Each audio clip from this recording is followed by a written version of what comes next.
በስተመጨረሻ ሳሚና እንግዲህ ሰላም ጥሩ ነገር ነው የሰሩት ብዬ ነው ማስቡ። ምክንያቱም በኃይሉን ወደዛ ቤት መመለሳቸውና ከጆ ጋር ማገናኘታቸው የነሱን ሪያክሽን ማየትና እውነት ጆ የበኃይሉ ልጅ ነው እንዴ ወይስ ጆ ደግሞ ተልኮ የመጣ ሌላ ነገር ፈልጎ ነው የሚለውን ነገር ለማጣራት በኃይሉን ወደዛ ቤት ማምጣታቸው በጣም ትልቅ ነገር ነው የሰሩት ብዬ ነው ማስበው።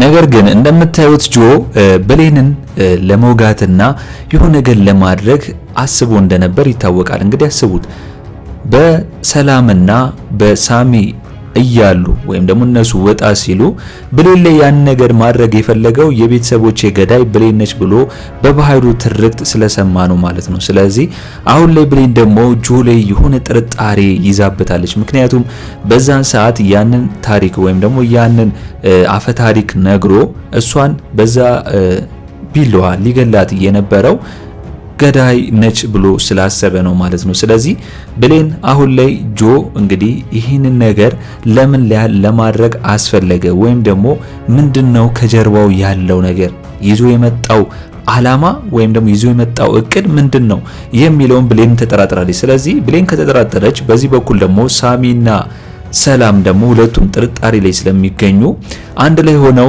የጆን እውነተኛ ማንነት ማወቅ አለባቸው ብዬ ነው ማስበው። በኃይሉ በጆ ላይ እንግዲህ እንዴት እንዳስመሰለ አይታችኋል።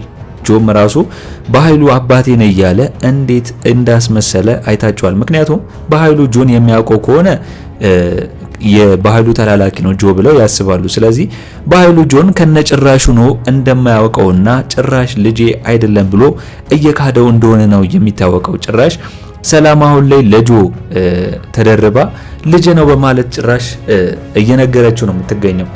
አሁን ላይ በኃይሉ ጭራሽ ወደዛ ቤት የመጣው ወይም ደግሞ የተመለሰው ሰላም ይቅርታ ልትለው አስባ እንደሆነ ነው የገባው እንጂ ጆ ጋር ለማገናኘት እንደሆነ የሳሚ እቅድ ይውላ እንደሆነ አላስብም። ስለዚህ የጆ ማንነት መታወቅ የሚቻለው በምንድነው? እዛ ጆና በኃይሉ በሚያወሩበት ሰዓት የሆነ ድብቅ ካሜራ ማስቀመጥ አለባቸው ወይም ደግሞ የሆነ ነገር ማስቀመጥ አለባቸው። ካልሆነ ግን ሳሚ ብቻ ስለተናገረ ማለት ሰላምን ስላሳመናት ብቻ ይህንን ፈተና በማቅረቡ ትክክለኛ መረጃ ወይም ደግሞ ትክክለኛ ነገር ሊያገኝ ይችላል። ምክንያቱም ሳሚ እንዲያውም አሁን ጆ እውነትም የበኃይሉ ልጅ ነው እንዴ እያለ እሱም ወደ ማመኑ ተቃርቧል። ስለዚህ የሆነ ነገር ሲያስቡ ወይም ደግሞ የሆነ እቅድ ሲያዘጋጁ እነሱን የሚያጠምዱበት ወይም ደግሞ እነሱን ሁለቱ እንደሚተዋወቁ ለማወቅ የሆነ ነገር ቢያስቀምጡ ወይ ካሜራ ቢያስቀምጡ ወይ ድምጽ ቢያስቀምጡ የድምጽ መግጃ ወይ የሆነ ነገር ማስቀመጥ ነበረባቸው የሚል ሐሳብ ነው ያለኝ። እስኪ እናንተስ በዚህ ጉዳይ ላይ የተሰማችሁን ሐሳብ አስተያየታችሁን ኮሜንት ላይ ማስቀመጣችሁ እንዳረሱ።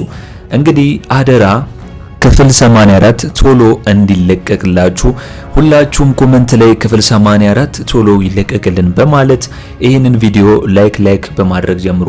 ሰላም ጤና ይስጥልኝ ውድና የተከበራችሁ የአምባር ሚዲያ ቤተሰቦች በያላችሁበት የዓለም ዳርቻ ሰላም፣ ፍቅር፣ ጤና ይብዛላችሁ ካለውም ላይ ይጨምርላችሁ እያለን ዛሬ እንግዲህ አደራ ክፍል 54ን ለናንተ ይዘንላችሁ ቀርበናል። እስከ መጨረሻው እስከ ፍጻሜው አብራችሁን ቆዩ። እንግዲህ እንደሚታወቀው ዳግም በብሌን ላይ ያለውን እምነት አጥቷል ወይም ደግሞ ብሌን እንግዲህ ከዚህ በኋላ ከዳግም ጋር ያላትን ነገር ለመግታት እያሰበች ነው። ነገር ግን ዳግም ሆን ብሎ እንዳልሆነና እሷን ከሳሚ ጋር ማየቱ በደንብ እንደሚያስቀነው በዛ ቅናት ደግሞ ተነሳስቶ ያንን መጠጥ እንደሚጠጣ ነው የነገራት። ነገር ግን ብሌን በዚህ ልክ ትቀየርብኛለች ብሎ ዳግም አላሰበም። ለዛም ነው ያንን ደብዳቤ እየሰጣት። ያ ደብዳቤ ደግሞ ሁለቱም ላንለያይ ወይም ደግሞ አንድ ላይ ልንሆን ቃል እንገባለን የተባባሉበትና ሁለቱም በመሃላቸው ሰው እንዳይገባ ያደረጉት ደብዳቤ ነበር። ስለዚህ ያንን ደብዳቤ ስታነበው ወይም ደግሞ ያንን ደብዳቤ ስታቅ ለኔ ታዝንልኛለች ብሎ ነበር ያሰበው ዳግም ማለት ነው። ግን ብሌን በዚህ በኩል አሁን ላይ ዳግም እንዳንተ አይነት ጠጭ አልፈልግም እያለችው ነው ወይም ደግሞ እንዳንተ አይነት ሰካራም አይሆነኝም እያለችው ነው። ግን ያንን ደብዳቤ ካነበበች በኋላ እውነት ዳግምን ከኔ እያራኩት ነው እንዴ ወይም ደግሞ ሳሚን በማቅረብ ዳግምን ልጎዳው እያሰብኩ ነው እንዴ ምንድነው ማደርገው ነገር እያለች ወደ ቀልቧ እየተመለሰች ነው። ምክንያቱም ብሌን መቼም ድሮ ከዳግም ውጪ ወደ ውጪ የምትል ነበረች። አሁን ግን ሳሚ ከመጣ በኋላ ሳሚ ለሷ ብዙ መስዋዕትነትን ከከፈለላት በኋላ ወደ ሳሚ እያደላች ነው የምትገኘው። ዳግምን ደግሞ ባህሪውን የምታውቀውን ብሌን ከሌላ ወንድ ጋር ስትሆን የሚቀና እንደሆነ የምታውቅ ከሆነ ያንን ባህሪ ለማስተካከል መሞከር ነው እንጂ ገና ለገና ባህሪን አላስተካከልክም እኔን እንዴት አታምነኝም ብላ እሱን ሳትሰማው የራሷን ውሳኔ መወሰን የለባትም ብዬ ነው ማስበው።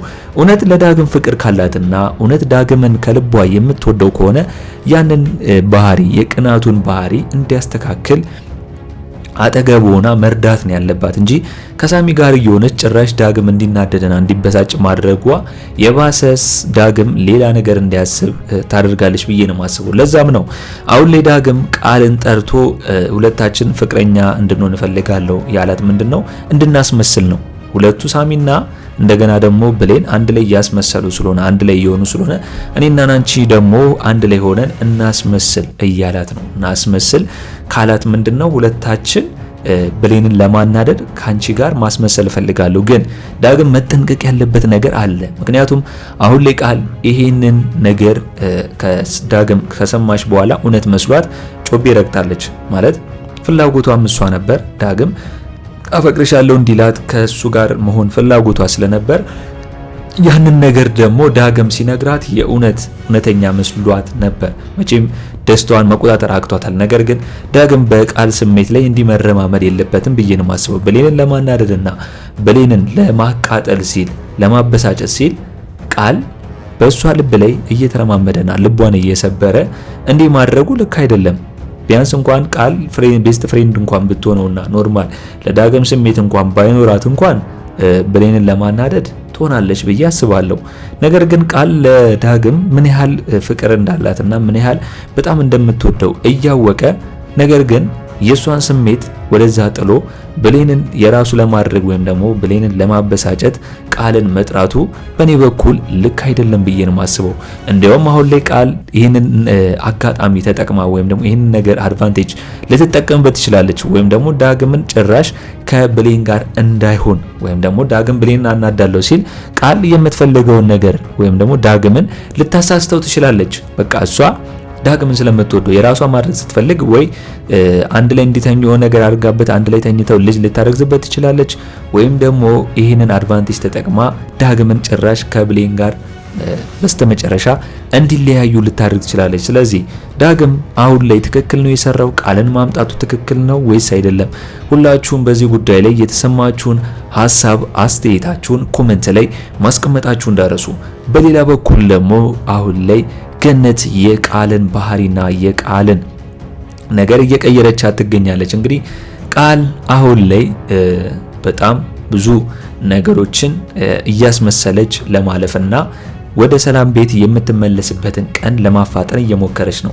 ነገር ግን ገነት በቃል ላይ የምታይባት ነገር ምንም እንዳልተቀየረችና ምንም እንዳልተለወጠች ብቻ ነው የምታየው። ምክንያቱም ገነት የምትላትን ቃል የማትሰማ ከሆነና ገነትን ጭራሽ የምታስፈራራት ከሆነ የምትዝትባት ከሆነ በጭራሹኑ ገነት ለሰላም መልሳ ቃልን አትሰጣትም ወይም ደግሞ አትወስዳትም።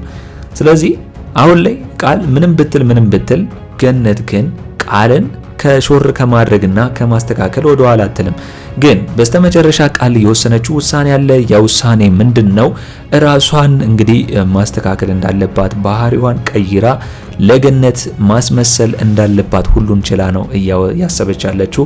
ግን ገነት መቼም ብትሆን ቃል ብታስመስልም ትክክለኛ ማንነቷን ልታቀባት ትችላለች። በዚህ በኩል የጓደኛዋ ፀሐይ ራሱ የት መሆኗና የት እንዳለች እያስጨነቃት ነው የምትገኘው። ምክንያቱም ፀሐይ ጎረቤቷ ጓደኛዋ እዛው ሰፈር ካለች መቼም ቡና ለመጠጣት ወደ ገነት ጋር እንደምትሄድ ግልጽ ነው። ግን አሁን አሻሯ የፀሐይ ሲጠፋና ጭራሽ ሆኖ ዙር ሳትል ስትቀር ወይም ደግሞ ስትጠፋ የሆነ ነገር እንዳሰበችና የሆነ ነገር እንደሆነች ተሰምቷታል። አሁን ላይ በቀጣይ እንግዲህ ገነት ጓደኛዋን ወይም ደግሞ ጎረቤቷን ፀሐይን መፈለግ አለባት። ለሷ ስትል ነው ብዙ መስዋዕትነትን ከፍላ የገነትንም ሞት ያስቀረችው ወይም ደግሞ የገነትን ልትሞት ስትል ልትገደል ስትል ሽጉጡን እንደምንም ብላ ከኋላ ጀርባውን ባይሉን መታ ያስቀረችላት ፀሐይ ስለሆነች ጓደኛዬ ጠፍታለች ብላ ከማሰብ ይልቅ እየጠያየቀች ብትዞር ብትፈላልጋት አሪፍ ነው ብዬ ነው ማስበው። እስኪ እናንተስ በዚህ ጉዳይ ላይ የተሰማችሁን ሀሳብ አስተያየታችሁን ኮሜንት ላይ ማስቀመጣችሁ እንዳረሱ።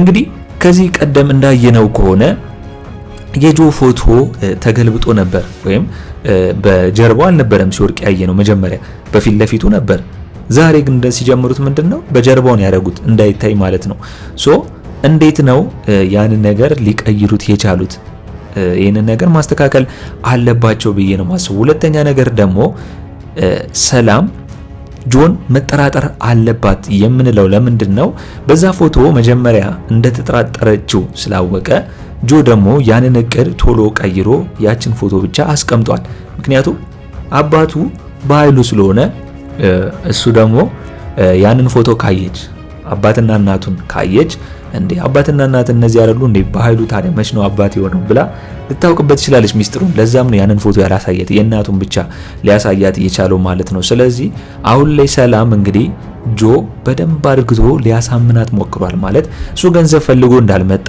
ቤተሰብ ብቻ የቤተሰብ ፍቅር አጥቶ የቤተሰብ ፍቅር ስላላገኘ እዛ ቤት እንደመጣ ነው እያስመሰለ የሚገኘው ስለዚህ ያንን ማስመሰል መረዳት አለባት ሰላም እንደውም ሳሚ አሁን ላይ በሰላም ሁኔታ ላይ ያያት ነው ማለት ሰላም ቶሎ እንደምታምንና ሰላም ቶሎ ሰውን እንደምታምን እያያት ነው ስለዚህ አሁን ሰላም ቶሎ ሰውን ብታምንም ነገር ግን ሳሚ ቶሎ ማመን የለበትም ሰላም እንደምታምነው በራሱ በኩል ማጣራት አለበት የሚል ሐሳብ ነው ያለኝ ስለዚህ አሁን ላይ ሳሚ እንግዲህ ጆና እንደገና በኃይሉ አንድ ላይ እንዲያወሩ ሁሉም መውጣት እንዳለባቸውና ሁለቱ አንድ ላይ እንዲያወሩ ለመተው አስቧል ነገር ግን አንድ ላይ ሲያወሩ ወይ ሞባይሉን እዛ ፍራሽ ላይ ቢያስቀምጥ ከጀርባ ትራንስፈር ደብቆ የነሱ የሚያወሩትን ድምጽ ከቀረጸ ሁለቱ እንደሚተዋወቁ ይደርስባቸዋል ብዬ ነው ማስበው ነገር ግን ምንም ያን ነገር ሲያስቀምጥ ዝም ብሎ ቢወጡ ልክ አይደለም